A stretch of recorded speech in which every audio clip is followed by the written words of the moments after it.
Lo dejo con este video para que usted vea si son mentirosos los puentes de dólares.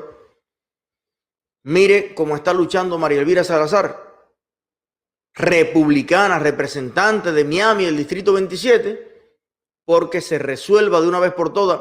Los congresistas republicanos están presionando a la administración demócrata de Biden para resolver de una vez y por todas el problema de la reunificación familiar y los trámites atrasados. Esa es la verdad y mírala aquí. 100,000 Cubans waiting for a family reunification visa interview. Guyana is a possible destination for that interview, but the plane ticket is $7,000 in the black market. My district in the heart of Miami is inundated with relatives begging to finalize that process.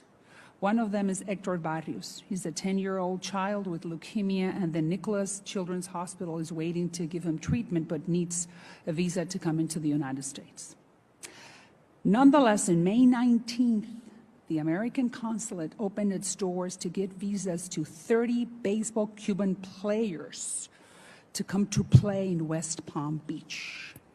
That is grotesque. It's embarrassing.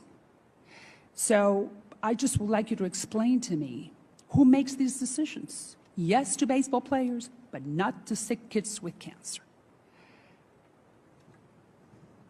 Thank you, Congresswoman, for your question. I will take this back to my colleagues who focus on Cuba at the State Department, and we will work with your staff to make sure that we get a full answer to you. But didn't you know this reality? 30 baseball players versus sick children. You didn't know this? No, I do not follow Cuba myself, ma'am, but we will definitely... But you are the Deputy Assistant Secretary for Western Hemisphere Affairs, and Cuba is part of the Caribbean.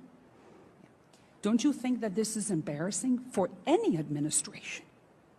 Yeah, I will definitely take this back, Congresswoman, and we will be in touch as soon as possible. And I would very much, would like you to explain to me who makes these criteria, because it affects the heart of my district.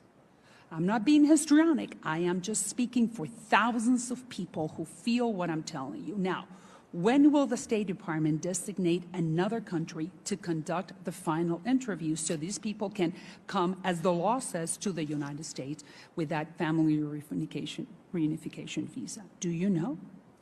I personally do not. And again, we will work very closely with your staff on all of these questions to get you adequate answers. But I really would like the State Department and your office to do work very closely with us. Understood. And do you know the answer to Guantanamo? Can we open the Guantanamo naval base so those Cubans can come and conduct that final interview on Cuban soil? Is that a possibility? Again, we will definitely get you answers to all of these questions. But I'm a little bit appalled, Mrs. Lockman. I'm sorry, you do not know what's really happening in Cuba vis-a-vis the United States and what's happening in the embassy and the consulate and the sonic attacks and the skeleton crew. And are you aware? What are you aware of? Yes, in my role, I follow the Caribbean, which is CARICOM, and the Dominican Republic and Haiti. And there are other individuals who cover Cuba in the Western Hemisphere Bureau. And you are not the person? Correct. So who would that person be? Well, the Acting Assistant Secretary, Julie Chung, is ultimately responsible for the Bureau.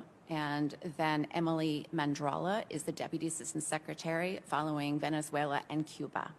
So do you think that maybe my office or myself could have an interview with them as soon as possible? Because maybe there is light at the end of the tunnel, and we could definitely find a visa for this child named Héctor Barrios, who has leukemia and is dying. We'd be happy to work with you on that. That's very gratifying, and I feel much better that the State Department has the intention of working with us in solving this type of visas. And I thank you, so I yield back.